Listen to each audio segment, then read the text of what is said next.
Good morning, everyone. Can you see me and hear me? Can I have a thumbs up? Thank you very much. Hi, Matt. Nice to see a familiar face. Nice to see all your faces. This is obviously a popular time of the week because this is the most that we've had on screen so far. So welcome, welcome.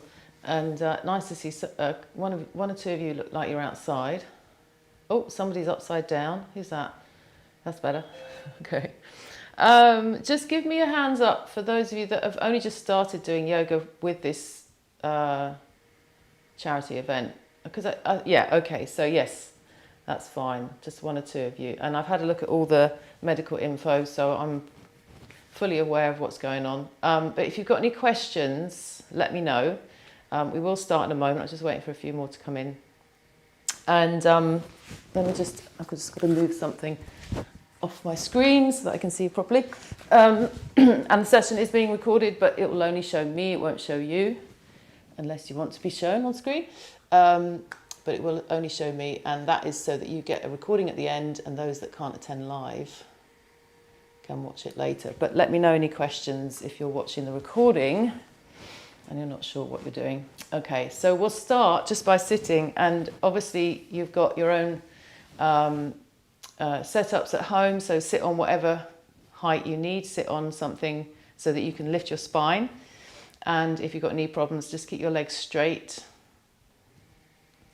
And take your hands down beside you if you can reach the floor. If you can't reach the floor, it's a good idea to get a height that you can put your hands on as well so that you can sit tall. But press your fingertips down, lift up through the sides of your body. Relax your shoulders away from your ears. So when you lift up, don't push your shoulders up, keep your shoulders down. Lift the front spine up and feel as if the back of the body is broad, shoulder blades broad. And visualize the space, the distance between the crown of the head and the tailbone. So visualize that space and try to increase that space by using the intercostal muscles to lift the sides of the body up. Bring your palms together in front of the chest and just close your eyes for a moment or two. And draw your senses inwards, softening the inhalation, softening the exhalation, focusing the mind on both the body and breath to quieten the senses before your practice. And then on an exhalation, release the head down towards the heart. Release the hands onto your thighs and raise the head and open the eyes and extend out your legs. Okay, so one or two of you said this is your first Iyengar yoga class. So one of the features of Iyengar yoga is we demonstrate the poses and then we practice together. So forgive me if I'm going a bit slower than you might normally go if you're watching it, you know, when you watch a video where you're going with the teacher. We do demonstrate to show you what we're going to do first so you can get ready. If you've got a belt, get a belt. Okay, if you haven't got a belt, get something like a dressing gown tie or something like that. And I recommend the belt is one of the best props, yoga props to have. We're going to lie down on the back. And when you lie down, make sure that you lie down in a straight line. You roll the spine down, keeping the legs bent to start with. Then tuck the shoulders under and move the buttock flesh away. And then straighten the legs. What we're going to do here is after a moment we'll take the arms over, but don't take them over yet. I'm just showing you what's coming. And if you can't manage to take the arms straight over, use a belt so you've got some resistance to take the arms over. Okay, so you do that, lie down on your back. I'm watching you. That's it. So move your buttock flesh away from your lower back when you lie down. Move your shoulder blades away from your neck so that you feel the back of the body is really long. Yes, and press your shoulders down and push your heels away. So imagine you were standing up in the middle of the room. How would your feet be? And for most of us, when we stretch our legs out, don't take the arms over yet. Don't take the arms over yet. Stay with me. Yep. For most of us, when we stretch our legs, when we're lying down, the feet kind of roll out a bit and we don't stretch the whole of the foot. So that's the inner ankle bone, inner heel. So imagine you're standing in the middle of the room and what surface area of your foot would be pressed into the floor. Try and get all of that to extend away. It's usually the big toe edge of the foot that kind of shrinks a little bit. So stretch those feet, stretch the legs. Now keep that action in your legs and now bring the arms up and over and try not to disturb your legs. Keep the fingers stretching. Don't drape the arms. Work strongly with your muscles and your ligaments. That's it. And if you're holding a belt, it really helps with tight shoulders. You can pull on the belt and get more extension. Yes, watch that you don't pop the belly up as you take the arms over. Try and keep the sides of the waist down towards the floor. And feel that distance that you measured in your mind between the crown of the head and the tailbone, keeping long, keeping the same distance. That's it. Okay, now bring the arms back up and just relax for a moment. And now you're going to interlock your fingers. So if you just interlock your fingers, so all the fingers are joined, have your thumbs touching as well. Turn your palms away from your body towards the ceiling and then take the arms up and over. Try and keep your thumbs touching. That's it. Take your arms all the way over. Yes, keep the sense that the back of the body is lengthening from the tips of your thumbs all the way to the tips of your heels. Eyes open, by the way, not closed. That might be a difference that you have in other practices, but we keep the eyes open generally unless we're doing our recuperative work. And now bring the arms back up. Now, if you've never done this before, it might feel a bit weird and you might not get it straight away, but you're going to change the cross of your fingers so the other first finger's over the top. So see if you can work that out, and if not, I'm showing you on a close-up here. So you've got your normal interlock, and you just move the fingers over one so the other first finger's on top. And then turn the palms away again, keep the thumbs touching, bring the arms over, push those heels in the opposite direction, keep your thighs pressing together, legs pressing together, but relax your mouth, relax your tongue, relax your throat. And then bring the arms back up, release, bend your knees, roll onto your side, and come up from the side and stand in Tadasana.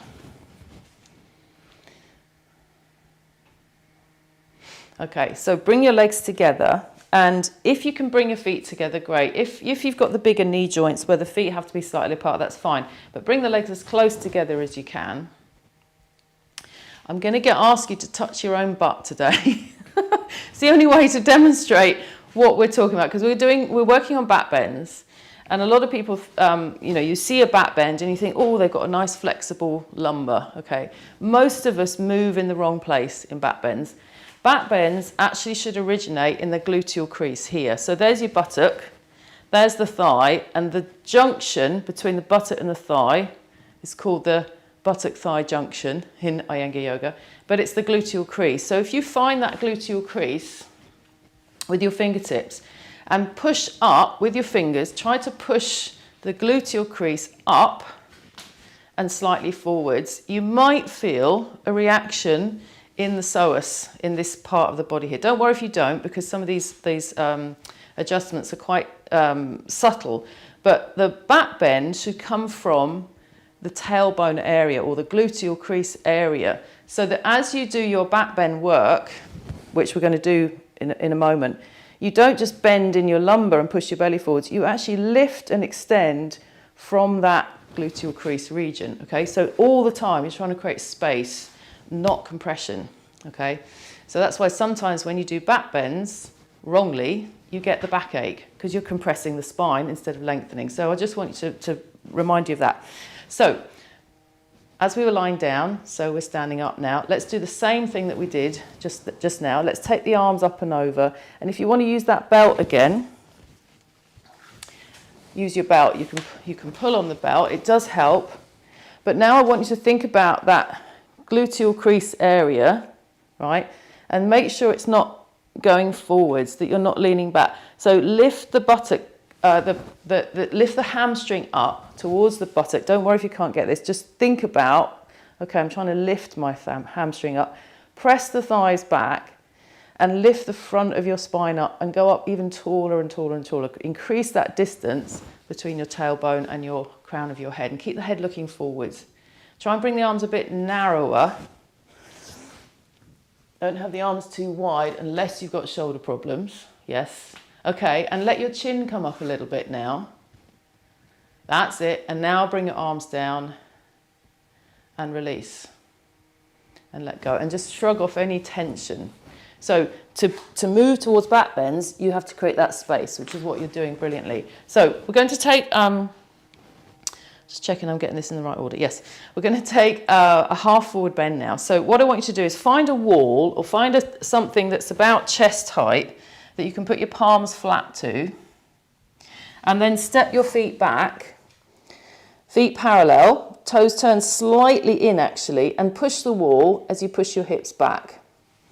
Okay, so find something you can push your hands into, walk all the way up towards it so that your palms can be in line with your chest. And then step back. And here we are, using the wall to create more distance in that spine. That's it. So really stretch the buttocks back. Press the tops of your thighs back. Keep your ears in line with your upper arms. That's it. So lift the head slightly, some of you. Body parallel to the floor. Can you make the body parallel to the floor? That's it. Yes, good. Well done. Legs can be slightly apart, no problem. And keep on moving the tops of the thighs back and press the heel bones down. Only a few more seconds. Try and breathe normally through your nose. And now raise your head, look at your thumbs, and then walk forwards and come up and stand up. Okay, so did you feel when you raised the head to look at your thumbs, you could feel something in the shoulder area? Shoulder blade area. So the other place we have to work on is the thoracic spinal region in back bends so that we get this nice curve in the chest, which again creates the space. So we're going to do it one more time, that forward bend, and I want you to really focus. So I'm going to keep my head up to show you, look. I want you to focus on that upper back moving in, not this action, okay? So you just got to try and get those armpits to move down whilst lifting the elbows up, and lift your head and look up at your thumbs, and then you'll feel that action in your thoracic. So have another go.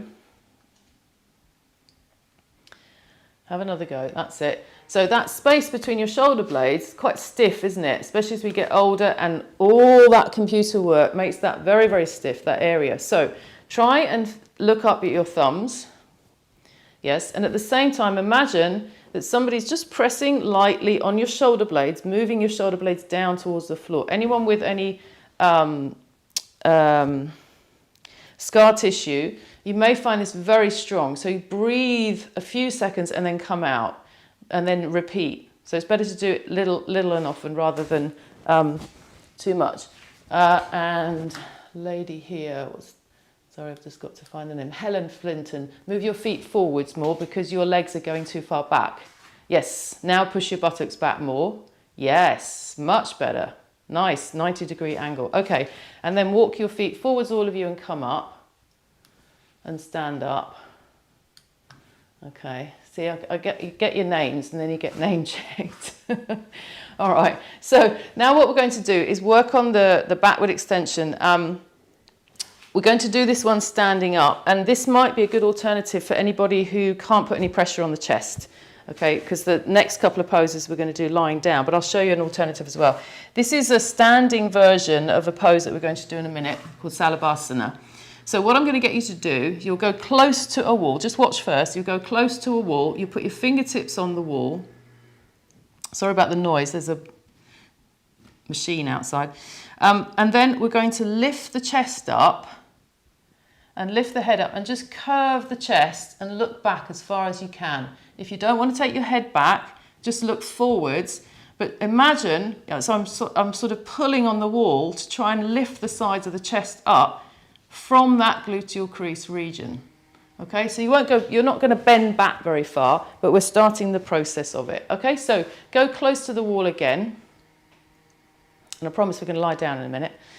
Have your toes sort of, I would say about half your foot length away from the wall. Have your fingertips on the wall now, not your palms. Yes, and have your hands in line with, well, if you look down at your forearms are parallel to the floor. So a bit lower, some of you, a bit lower. Yeah, so just the fingertips, not the hands, not the palms. That's important for sensitivity. Now, feel as if you're going to scrape the paint down the wall. So make your fingertips very firm and then start to curve your chest as if you want to lift your sternum bone, your breastbone, up towards the ceiling and let your chin come up and look up and look back. That's it, just as much as you can. Keep the mouth closed and the eyes open. Relax your shoulder blades down and then release. Have a little rest. You're going to do one more of those. Who's that cat? Keeps photobombing me. Okay, second go. Have another go. So it's almost like you're trying to scrape the paint down the wall, but your fingers are stuck. And that resistance will help you lift the size of your chest up. Lift your sternum bone up. Look up. Follow the direction that the chest is giving you. Yes, and if the head doesn't want to go back, don't force it. That's it, Matt. Really move your gluteal crease forwards and up and arch back. Okay, well done. And then come back, release, and come out. So that's a really good variation if you're having trouble lying down on the floor, which we're going to do next. But I'll show you how to do that as well if you've got any problems with the chest area. It's just because somebody has written to me about that, so I'm just going to show this. If you have trouble lying down on your chest, you can put a bolster or cushions under the diaphragm so that the chest is not pressed into the floor. Okay, that's for anyone with breast issues there. Put something under the diaphragm so that this part is not pressing into the floor. Okay, so let me show you. Salabhasana. So Salabhasana, the locust, there's the gluteal crease again. Thighs turn from inside out, big toes are together. Pelvis should be pressed down into the floor. And just like we did at the wall, we arch the body, but we also lift the legs. And this time the arms come back and we lift the legs and we lift the chest, like so. Okay, so have a go at that in its purest form. All right, don't worry if you can't lift up. Most people when they first do that pose think, how am I stuck to the floor? But just be ready and feel the triangle shape of your pelvis, your two front hip bones and your pubic bone pressing into the floor. That is crucial for this pose. Then stretch the arms back, stretch the legs back. Try and keep the toes together but the heels apart. And then inhale, and as you exhale, bring the arms and legs up. Matt, bring your arms closer if you can, and try not to let your legs go apart. Yes. Breathe. Exhale, come down, have a little rest, and you can rest your forehead on your forearms in between each repetition. Just let go, rest, relax your arms, don't keep holding them back, just relax the arms. Now, wait a minute, on the second go, what I want you to do is to interlock your fingers behind your back, or you can hold the belt behind your back if you can't interlock your fingers. Stretch your legs back, keep your big toes together if possible, and then raise the thighs up, raise the arms up, lift your chest, breathe, and then exhale, come down, release. Rest your forehead on your forearms, let go. That's it. Okay, so if you're having trouble with your arms going back or you're having trouble raising your legs, you can isolate the movements. So just watch the second, the other variation that you can do, and that is to extend the arms forwards this way. And you can practice just lifting one arm and one leg, one arm, one leg, or two arms, or two legs, or all 4 limbs. Okay, obviously not that quickly, but that was just for the demo. Okay, so let's try that that shape. So extend your arms forwards now, all of you. Legs back. Yes, just be there. Stretch your arms forwards. Head is on the floor. And feel how different it is when the arms are forwards. You get more sense of the back body extending. Okay, so keep the left hand down. Raise the right arm and the left leg. Yes, you also have to think. It's brain work. That's it, well done. And then bring that down. Raise the left arm and the right leg. Stretch them away from each other on a diagonal extension. Okay, now bring those limbs down. Take a deep breath in. Raise your legs up only. Just raise your legs up. Try not to bend the legs. Lift from the front thighs. Well done. And now come down and see if you can now do the same with the arms. So stretch the arms forwards as you lift them up. Stretch the arms forwards as you lift them up. That's it. Okay, and now can you add your legs?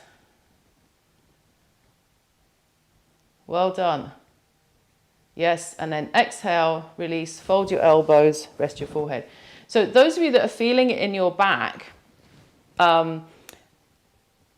these poses are actually called baby back bends, not because they're easy, but because they stimulate and they strengthen the muscles of your lower back. It's how babies learn to walk with these movements. So they're also known as the grippers because they grip the muscles to the, they help with things like herniated discs. They strengthen the muscles around your vertebrae. So when you're feeling that gripping in your back muscles, and it's, you know, it can go up into the, just below the thoracic area, you're actually working your muscles. Okay, so don't worry if you're feeling that, like when you do leg work, you feel it in your thighs, you feel it in your back. If there's sharp pain in the sacrum, then let me know, because that's a different thing altogether. Okay, all right, so second back bend. Watch first, because I need to show you the variations. So again, you can use something under your diaphragm if your breast can't touch the floor. This is Dhanurasana, and we're going to do this just with the legs bent to start with, and the arms back. We're not going to try and catch the feet. We're just going to practice this position first, and then we're trying to lift the chest towards the legs, like that. Okay, we'll do that first, because I need to see where everyone's at. All right, so lie down once more on your belly. And bend your legs so that your feet are pointing towards the ceiling. Yeah, don't stretch your heels, by the way, in this. Just point the toes up. Let the legs be relaxed. Now, as you've bent your legs, notice that your groin area is come away a little bit from the floor for some of you. So really try and press your pubic bone down into the floor. Yes, and that means that you have to keep that buttock-thigh junction area. If you feel it with your hands, it's actually contracted, which is what it should be doing. The buttocks are contracted slightly, and the pubis has to press into the floor. Now stretch your arms back and see if you can lift your chest, and you'll feel that grip across your lower thoracic upper lumbar. And that's what it's doing, it's strengthening all of those weaker back muscles. Lift the arms a bit higher, as if you want to catch your ankles. That's it. And then exhale, come down and release. Okay, try that again, but keep the legs well bent. Some of you forgot about your legs. So feet pointing towards the ceiling. Deep breath in. As you breathe out, lift your body, stretch your arms. Yes, don't worry if only the head comes off the floor. I think that's probably what's happening to me too. But lift the arms as high as you can towards the feet. Yes, good, well done. And then release and come down. Okay, we're going to come back to that pose in a little while. But now I want to show you Bhujangasana, the cobra.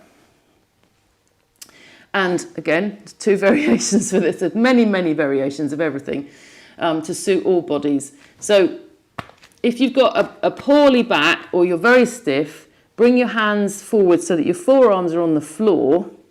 Your legs stay on the floor this time, and then you can push up from there. Okay, so the arms are quite far forwards. However, if you are able to go a little deeper, bring your hands beside your chest or even beside your waist. And then as you curve up, you keep your pelvis on the floor. Your arms might not straighten, Okay, but this is cobra. All right, so decide where you're going to put your hands. If you're a beginner, I would always go for the easier option first. Okay, so that you can kind of test the waters. You know, you wouldn't start learning to swim by diving into the deepest part of the river. You'd start by trialing it. So bring your hands forwards. First of all, press your pubic bone down, stretch your legs back. As you start to come up, keep your elbows gripped in towards the sides of your chest. That's it, and curve as much as you can.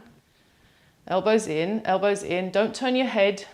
Really not good in back bends to turn your head. That's it, shoulders away from your neck, and then slowly release down. So think about the shape of a cobra. What it represents, why it's called cobra, is the tail of the cobra is your legs. And then that part, why it's called the cobra and not the snake, is because it's about the hood. So the head part is your body and your head. So you're coming up from this very, very strong tail, which is the whole of your pelvis and legs. So try once more. Keep those elbows in towards the sides of your chest. Don't push them out, otherwise your shoulders will come up. And then start to push into the floor and lift your chest. That's it. Roll the sides of the chest forwards. Very good. Yes. Let the chin come up. Elbows in. Elbows in. Yes. Then you've got more power. Get the elbows off the floor if you can. And then exhale, come down, release, fold your elbows, rest your forehead on your forearms. So if you're not able to get your elbows off the floor, the trick is to move the hands further forward so that at least you get that feeling of push into the hands to lift yourself up. And of course, if you've got wrist problems, if you have the hands further forwards, it helps as well. You can have a lift under the heel of the hand. All kinds of things are possible. All right, so we're coming back to our Dhanurasana. And for those that have got the knee issues, that can't catch, that got tight quads, you're going to have to repeat this one, but you're going to see how far you can get your hands back this time. The rest of you, if you can hold your ankles safely, you're going to go for Dhanurasana. Now just watch again. I'm not going to push my heels this way because that actually contracts my back. I don't like it. It's not a good action to have. It's okay initially, but don't go up like that. What you want to think of is that your feet push back into your hands, your gluteal crease contracts, and you lift your thighs, lift your chest off the floor. Okay? All right. So have a go. And again, the beginners just do the easier part where you just take the arms back or do any of the other poses. And always use your breath. So you take a deep breath in to prepare. As you breathe out, lift yourself up. Okay, so reach back when you can. Try and catch your feet. Yes, don't hurt your knees, please. Deep breath in. As you breathe out, come up. Stay for a breath or two. Try and push those feet away from your back so you go up higher, higher, higher. Yes, lovely. And then exhale, come down and fold your elbows. Rest. So yes, try and move those feet further away from your buttocks. Is it Helen? Yes, move. Yes, like that. Keep moving them back that way and you'll go up further. Yeah. The only payoff is the only problem is then it's a big quad stretch, which is what this pose really is. Okay, and then release. Down you come. Have a little rest.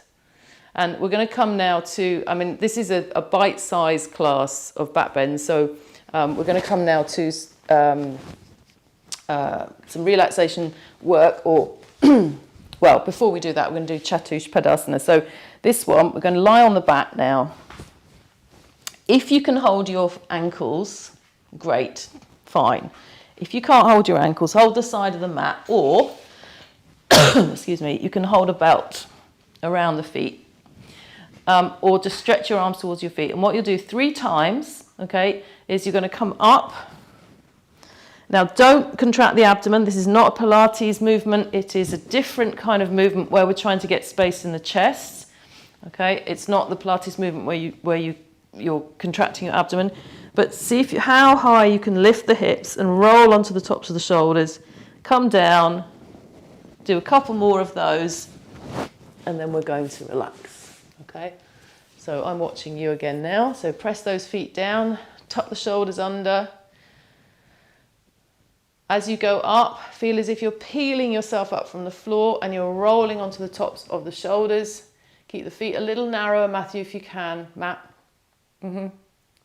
That's it. Come down when you're ready and do 2 more.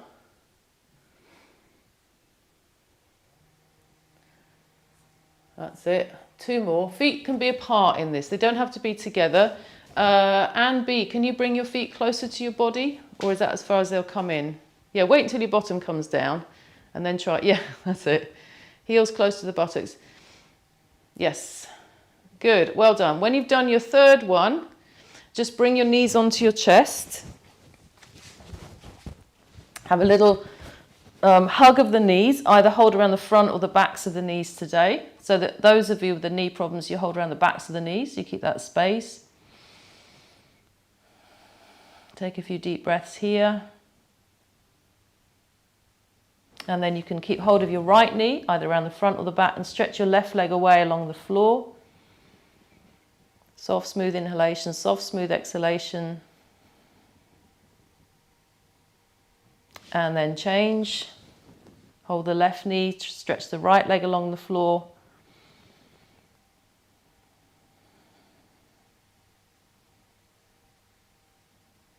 And then both legs together.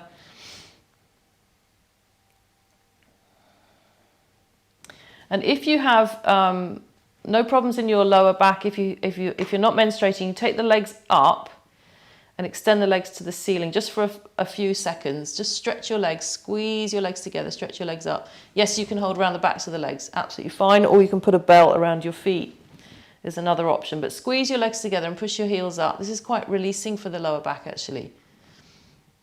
Yes. Good. And now bend your knees into your chest. And then you can lie down with your legs extended. Have a blanket under the head if you need it. Make sure you're warm enough. Roll your arms away from the sides of your body. Roll your legs away from each other. And then just completely let go. Close the eyes.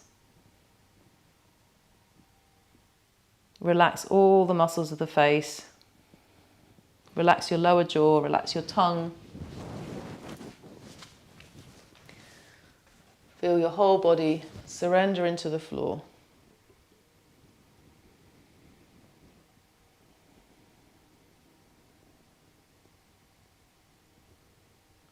Eyes, tongue, throat, mouth completely soft and relaxed. And if you feel as if your mind is a little bit active, try and bring it towards the breath and follow that constant rhythmic energy that flows through your body, keeps you alive.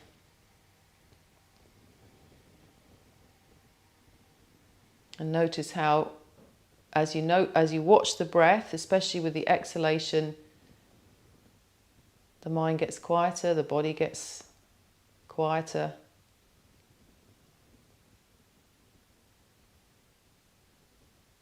And you can rest in that rhythm of the breath.